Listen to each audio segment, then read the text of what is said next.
The oven was hot in the seeds of life. The nature was there in disguise. I can't even make bollocks up. It's harder than you think to make bollocks up. It is hard to make bollocks up, okay? So they're very talented people.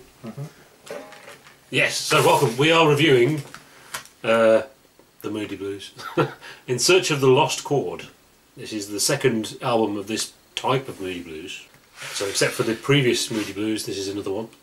So obviously last week we were talking about Days of Future Past and about whether it was pretentious or not, and it wasn't pretentious because they believe it. They believed in it. And now they believe in it more because they've had lots of drugs. So it doesn't mean it means anything, it just means they've had lots of drugs. So there's an innocence to it. But I think, in a sense, I think this is a bit much better album in terms of what's been written on it. There's no music on there anymore, which is good. There is still very much the sixth forminess is there, but in the midst of really kind of West Coast hippie music. Lots of harmonising and all that stuff. It sounds like to me like they've been to California and they've listened to a lot of that stuff. They've not been listening to Frank Zappa though, so they're not very self-aware in that sense. But apart from the really silly stuff, there's just some nice songs on there. I think it kind of gets better as it goes along. The last track is called Om. It is the Om song. Obviously Justin Hayward had bought a sitar and they've done all that kind of stuff. It is very much of its time. I prefer the more folky stuff. There's a nice track.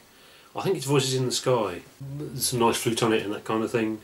And yeah, it's just a group of hippie songs really, isn't it? So, cool.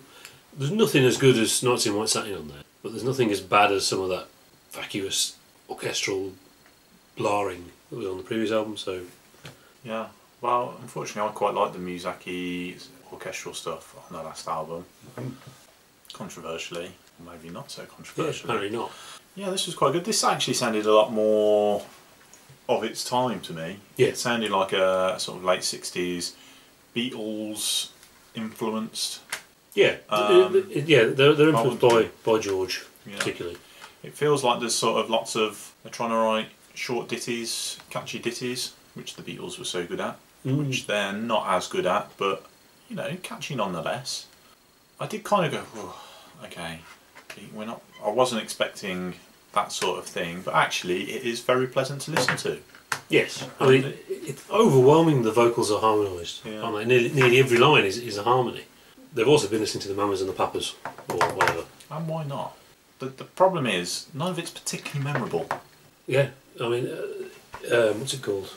Yeah, Ride My Seesaw is, I think that's the famous song. Everyone knows that, but you know, if I play it on a guitar, not ukulele.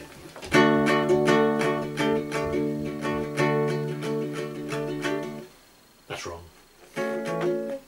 Yeah, that's wrong. That sort of thing. Do do do do do do do do. Is the most memorable bit by far, apart from On. Yeah. It's only the chorus I can remember from On. Yeah. I mean, despite your criticisms of the previous album, I think you would guess that actually pretty much every track was distinguishable. Yeah. And instantly memorable.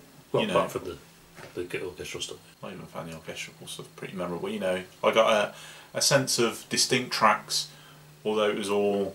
Oh yeah, that's true. As a single piece. It felt like a single piece. They were all definitely separate tracks. Yeah, whereas this doesn't feel like a single piece. And it all mushes together as songs. Because there's a lot of tracks, and they're all fairly short. Yeah. But, I mean, it's definitely a good album worth listening to. I don't think it has much in the way of fantastic prog credentials. No, in the way that the previous album is prog, in a slightly embarrassing way. Proto-prog, yeah. Whereas this isn't. At all, really. Yeah. Which is a shame. I love the pictures on the back. There's pictures of them. No, we don't want to see the band members. Doing various poses. Yeah. We'll have to do that on our album. You mentioned our album, Kev. I mentioned our album. It's exciting. They'll be so disappointed. So yeah, overall, a good album. Yeah. There's less to say about it than the previous album. There's lots to say about the previous album.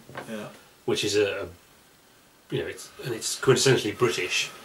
It has progness, which is hugely influential. It's interesting how, I suppose my thing is that all the criticism that's levelled at prog, which doesn't usually apply, or occasionally applies, really does apply to that one, and maybe that's why I'm sort of. It's not really there. Prog isn't really like that, and there it is.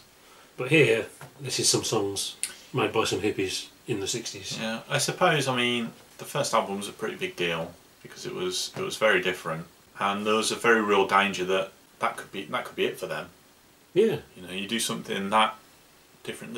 How can anything that follows up possibly follow that? Mm-hmm.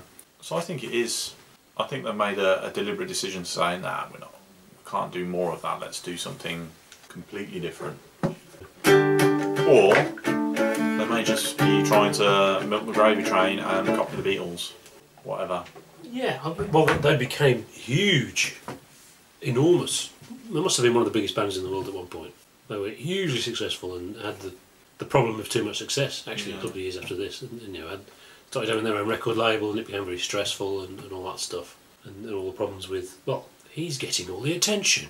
The usual stuff that goes on. Yeah, but I think they went on until '74, so that's not too bad. Yeah. Okay, then would you give it how many eggs would you give it? It's a 4 egg album because there's some good songs on it. Yeah, I agree. 4 eggs, which means it's quite average actually. Yeah, 4 is now average, isn't it? Yeah, 3 isn't average, 4 is average. Yeah. So from our completely bipolar views last week, yeah, we've rapidly come to consensus again. Sorry, we're boring again. Yeah, that's In Search of the Lost Chord. That's that then. So what we do next week? Threshold of a Dream. And no, I didn't make that up. That's the real title of the album. Can't wait for that. Maybe it'll be something, and I don't know. I'm starting to wonder if, having read a bit about it, that the albums we chose, we should have chosen albums through the series rather than consecutive. Yeah. Actually, but never mind. What can you do? Too late. Yeah. You bought the albums now. We bought the albums now. Yeah, so, great stuff. See you next week.